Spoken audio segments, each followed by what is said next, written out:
One handle, two platforms. That handle is the only fingerprint they can't forge. If anyone DMs you for money, wallets, VIP access, or signals, it's a scam. I sell nothing. Ever. Now type deficit in the comments if you're locked in, because RBC just gave the cleanest, most dangerous silver setup you'll hear from an institution, and it's the kind of setup that looks boring on paper, right before it becomes violent in price. Here's the entire video in one breath, so you don't click away and miss the map. RBC says silver is entering its 8th deficit year, inventories are at an all-time low, investment demand isn't fading, and the physical market is unlikely to rebalance quickly. They say the market closed 2025 with a 242 million ounce deficit and expects silver to remain undersupplied in 2026. And while higher prices could trigger some supply-demand response, RBC says it's still not enough to close the gap, maybe to 50 Ms of relief, still short. Then they drop the medium-term warning label. Industrial demand destruction risk, especially solar, because industrial demand was about 60% of consumption in 2025, silver is about 30% of average solar cell costs, and solar is about 17% of demand, 190 Ms. And they even explain why silver equities are tricky. Some producers are priced like $100 Oz silver is already the world, and royalties like 144 Oz, above spot around 90 Oz, so expectations are already high. That's the entire map. Now stop. This matters, because most people still think silver squeeze means a one-week pump and a meme wave. RBC is describing something colder. They're describing a market that has been running below replacement long enough that the cushion is gone. And when the cushion is gone, price stops acting like a polite auction. Price starts acting like rationing. And rationing is what people feel as the squeeze. Now here's the first trap. When people hear deficit, they imagine a straight line up. Silver doesn't do straight lines. Silver does staircases with trapdoors. And the reason silver is so brutal is because the system tries to fight the move through the paper layer, through positioning, leverage, volatility controls, while the physical layer quietly tightens underneath. So the squeeze doesn't start when everyone is cheering. It starts when sellers disappear, when metals stop showing up at the old price, when the dips stop being gifts and start being tests. And RBC is basically saying the conditions are there for that behavior shift. Let's break down RBC's note the way you can actually use it. First, the deficit.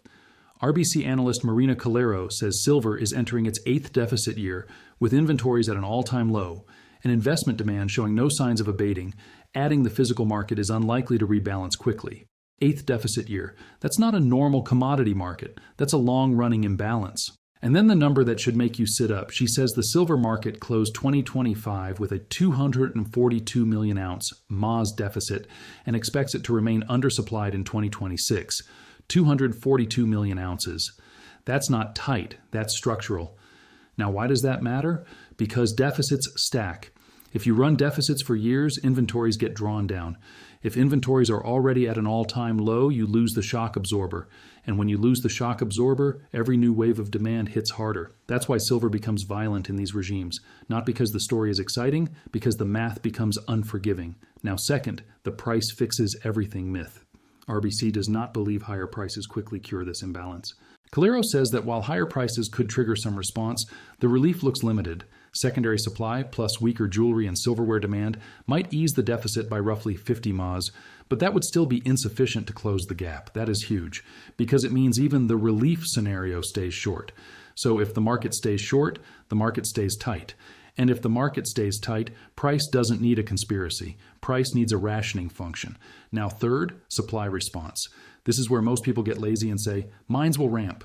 RBC says mine supply is unlikely to respond meaningfully in the near term due to permitting hurdles, aging assets, and limited new discoveries. Translation?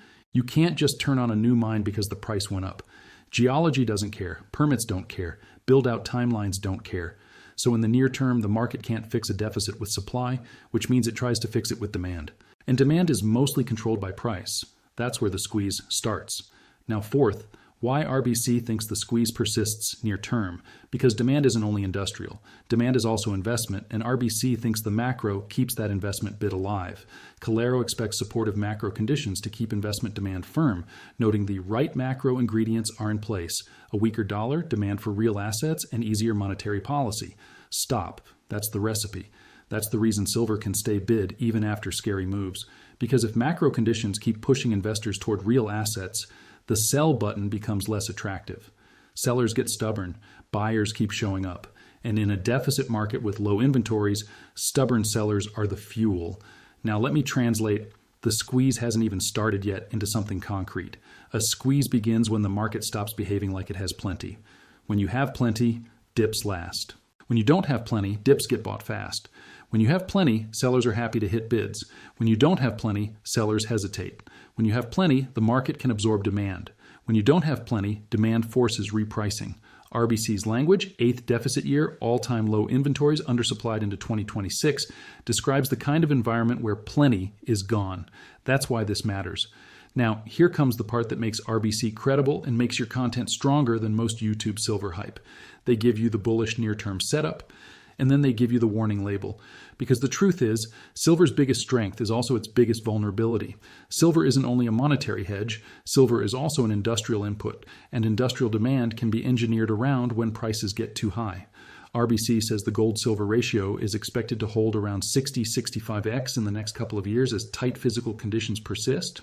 But over the medium term, RBC is more cautious, citing rising risks of industrial demand destruction, particularly in solar.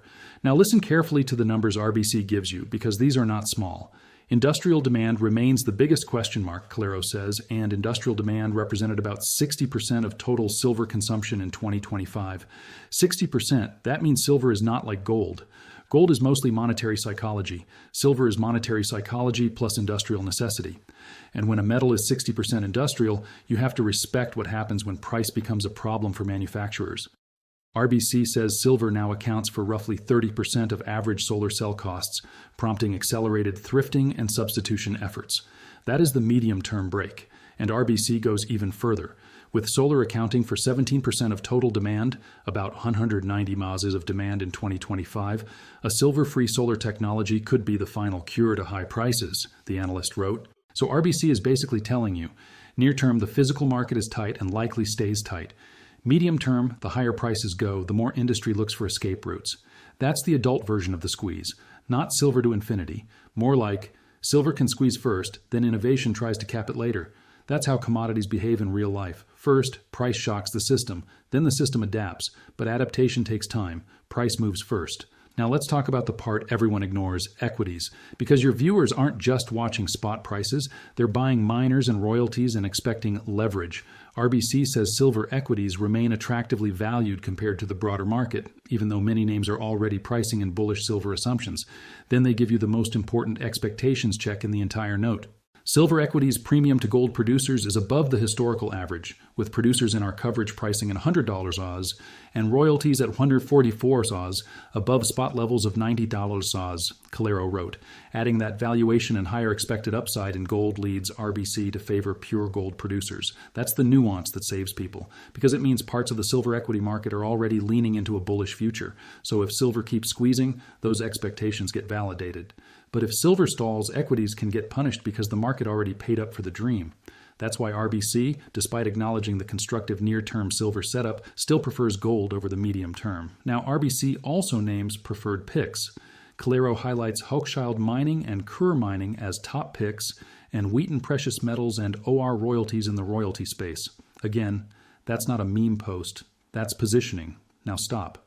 Here's the second big trap. People confuse structural deficit with no pullbacks. A structural deficit market can still slam lower short term, because paper markets can dump, because leverage can flush, because liquidity can vanish for a day. But if the physical condition remains tight, those dumps become tests, not endings. So the key is not, does silver go down for a day? The key is, does silver's downside get bought faster and faster as the market tightens? That's what a squeeze looks like when it's real. Now, I want to give you a clean mental model for why the 8th deficit year matters so much. Imagine the silver market like a reservoir. Deficits are the leak. 8 deficit years means the reservoir has been draining for a long time. All-time low inventories means the water level is near the bottom. Now investment demand is like turning the faucet on. If the macro ingredients keep the faucet on, weak dollar, demand for real assets, easier policy, then the reservoir doesn't refill. It empties faster, and when a reservoir is near empty, the system stops working smoothly. Pressure drops, flow becomes unstable. That's what markets call a squeeze, not a chart, a constraint. Now let's talk about the gold-silver ratio line RBC included. Calero sees the gold-silver ratio holding around 60-65x in the next couple of years as tight physical conditions persist. That's important for two reasons. One, RBC is not selling a fantasy of instant ratio collapse to 20 or 15. Two, RBC is telling you tightness can persist even without mania. So if you're waiting for the ratio to collapse as your only confirmation, you might be late. The market can stay tight, stay bid, and stay violent, even without the ratio doing the fairy tale thing immediately. Now, here's the part that turns this note into a squeeze hasn't started story in your audience's mind. RBC is saying the physical market is unlikely to rebalance quickly. That means if demand stays firm, the system has limited options. Option 1, prices rise enough to ration demand. Option 2, substitution kicks in over time. Option 3, new supply comes online. But RBC says that's slow due to permits, aging assets, and limited discoveries. So near term, you're left with option 1, price doing the rationing. That's the squeeze. Now let's make this retention ready with a binary scenario map, because your viewers don't want a lecture, they want a map. Scenario A, tight but controlled. In this scenario, silver stays undersupplied, but investment demand doesn't accelerate dramatically. Prices stay elevated, but the market chops. The gold-silver ratio stays around that 60-65 range RBC mentions. You get volatility, but not the kind of blow-off that forces the world to react. Scenario B, squeeze ignition. In this scenario, investment demand accelerates because the macro ingredients remain supportive and fear spreads into hard assets. Inventories are already low, deficits persist, and supply response is slow, so sellers become reluctant. Dips stop lasting. Buyers start preempting pullbacks. This is where the squeeze starts in the way people remember. Scenario C, medium-term cap forms. In this scenario, high prices persist long enough that substitution accelerates, especially in solar, where RBC says silver is a significant cost component, and thrifting substitution is already accelerating. Over time, demand growth bends, and the upside becomes more contested. Now, which scenario are we in? We don't guess. We watch behavior. So here's your 48-hour checklist, binary, screenshot-worthy, and directly tied to RBC's note. If-then checklist.